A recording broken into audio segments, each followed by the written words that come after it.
Hello, everybody. Thanks for joining me again. I appreciate your time.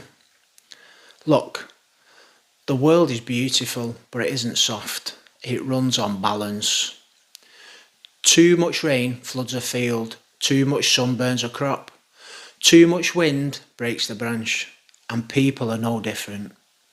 That matters because a lot of good people are not suffering because they're cruel. They're suffering because they let the best qualities run wild with no edge, no limit, and no gate on the front door. They're kind with no boundaries, forgiving with no memory, and helpful with no filter. They can be strong with no pause, and they give and give and give. Then one day they wake up feeling used, drained, unseen, and bitter, and they don't know why. Well, I'll tell you, they got there because the goodness turns against you when it has no shape. Think about the person everybody calls when life falls apart. You know the one. The phone lights up and it's the same name again. They never ring to check on how you're doing. They never ring to lighten your load. They never ring to ask what you need. But the second their life goes sideways, there you are. So you answer.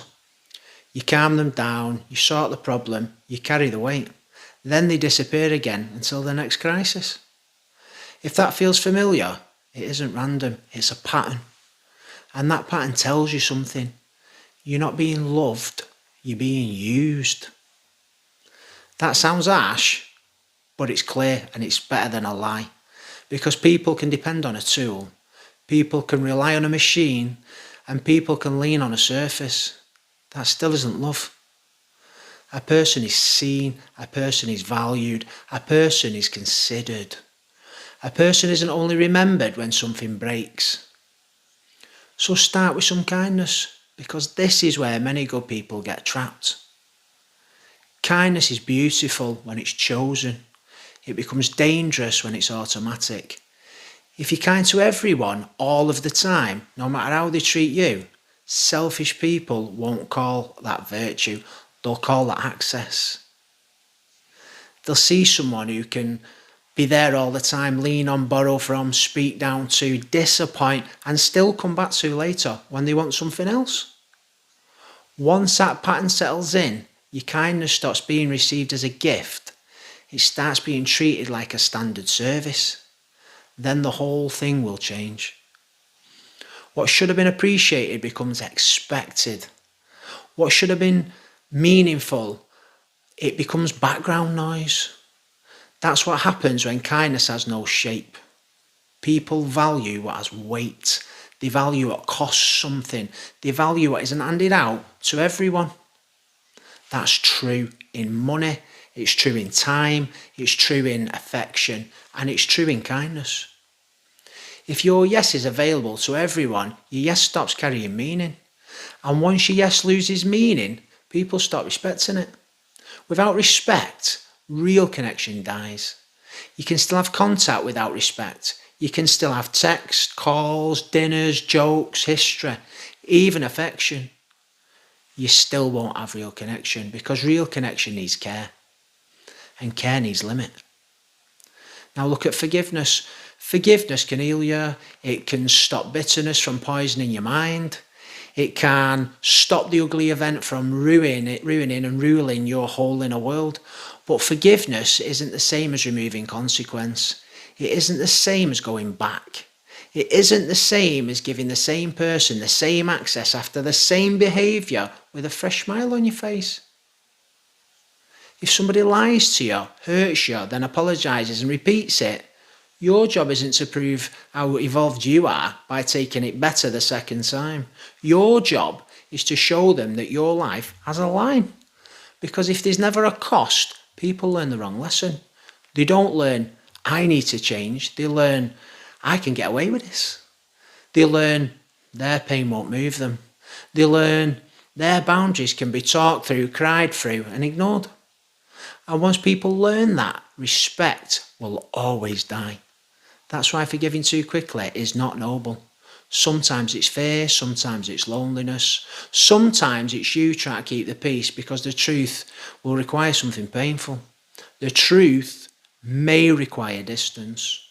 It may require silence. The truth may require you to let go of somebody that you wanted to keep. So stop confusing endless forgiveness with wisdom. Wisdom knows grace and consequences can live in the same house. Wisdom knows that you can release hatred without opening the gate. Wisdom knows that you can stop drinking poison without inviting the poison back into your own life. Now let's look at helping. This one catches the best people because helping feels clean. It feels moral. It feels generous. It feels like purpose. Sometimes it is. But helping becomes dangerous when it stops being a choice and becomes your identity. Then you're no longer deciding when to help. You're expected to help. Now every problem seems to have your name on it. Every crisis finds your number. Now people assume you'll show up, sort it out, carry the cost and absorb the pressure. At first that feels like flattery. You feel needed, useful, important. But being needed isn't the same as being loved. A tool's needed, a person is loved. Hear that properly. A tool is needed, a person is loved. If people only reach for you when life falls apart, then you have to ask yourself whether they love you or whether they love what you do for them. Because if your value's always tied to what you fix, then the day you stop fixing it, many of them will stop looking your way. That isn't a friendship problem, that's a self-respect problem. You train them to expect endless access. You train them to assume that your time belongs to them. You train them to believe that urgency outranks your own peace. It might sound hard, but it's also freeing. Because if you help build the pattern, you can also break it. You can say no. You can return responsibility. You can stop solving what was never yours to solve. You can let another adult carry their own weight. And if they grow, good. If they blame you, good. Either way, the truth shows up. That's what boundaries do. They don't create the truth, they reveal it. So let's talk about strength. This one's sneaky because strength gets praised. People admire the strong, the steady one, the reliable one, the one who never cracks, the one who keeps going. And there's something beautiful in that. But if you never show strain, people start assuming that you feel none. If you never say, this is a bit too much, people start stacking more and more on your shoulders because they think you can take it.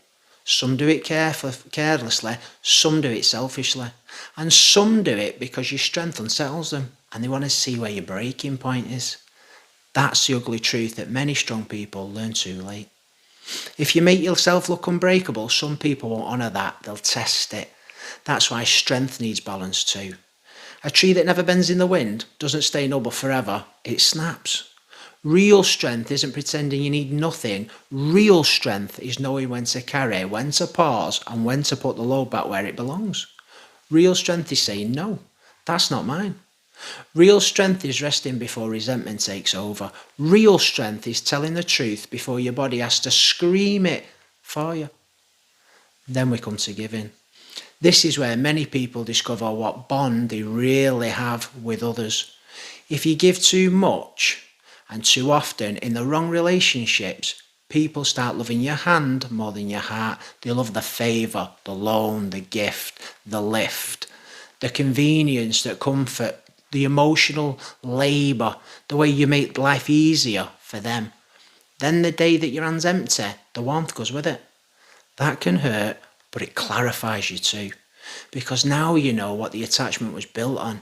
That's why generosity needs shape as well. Give definitely, but don't build your identity on it. Give for sure, but watch who stays when the giving slows down. Give definitely, yes, but make sure people know that you're a person before a provider. Otherwise you become a vending machine with a heartbeat, always there, always expected, only notice when something's needed. So what's the middle ground? It's not hardness and it's not coldness. It isn't becoming suspicious of everybody else and shutting yourself off from the world. It's something better than that. It's being kind, but not easy to use. It's being forgiving, but not memoryless.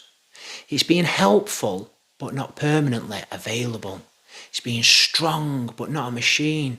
It's being generous, but not exploitable. That's what mature character looks like. Not softness with no form, not toughness with no heart, disciplined warmth. A soft heart with a guarded mind. And that matters. A house with no front door isn't more loving, it's exposed, and that's you. Anyone can walk in, take what they want, leave a mess behind and call it normal. You need to put up a gate. It's not cruelty, a gate's judgment. A gate says not everybody gets the same access. A gate says you don't treat me the way you like and still get the same version of me every time. A gate says love is welcome here, but entitlement isn't. That's not selfishness, that's wisdom. That's what it means to live as somebody who knows their own mind. You become the guardian of your own well-being, not a doormat, not an endless supply, not a machine for other people's comfort, a guardian. Somebody who decides what enters, someone who notices patterns, someone who stops proving goodness by exhaustion. Because that's what too many good people do. They think being tired means they must be loving well. They think being drained means they must be generous. They think being used means they must be needed. No. Sometimes being drained means you've abandoned yourself. Sometimes being used means you never enforced a line. Sometimes being tired means you kept saying yes when your spirit was already saying no. So look at your life. Look at who only calls when they need something. Look at who gets offended when you don't come running. Look at who repeats the same behaviour and expects the same access. Look at who loves your hand more than your heart, and look at who mistakes your strength for endless capacity. That's your information. Don't argue with it. Don't paint over it. Don't call it just how they are. See it, and then change how you move. Say no sooner. Forgive slower. Help with judgment. Rest without guilt. Give with awareness. And watch what happens. Some people will leave. Let them. They were here for the free ride. They were here for the version of you with no fence, no gate. They were here for the free service, the endless patience, the unguarded mind. Good, let them go. Because what remains after that is clear. What remains after that is honest. And what remains after that is a chance to become something real. That's the shift. From being a resource to becoming a person. From being consumed to being respected. From being used by everybody else to being faithful to your own mission. So carry this line with you. Keep your heart open, but your gate guarded. Because the world's beautiful, but it follows the laws of nature. And in nature, balance is everything, my friends. Believe me when I tell you, this is the way. You take care and you stay blessed. Namaste.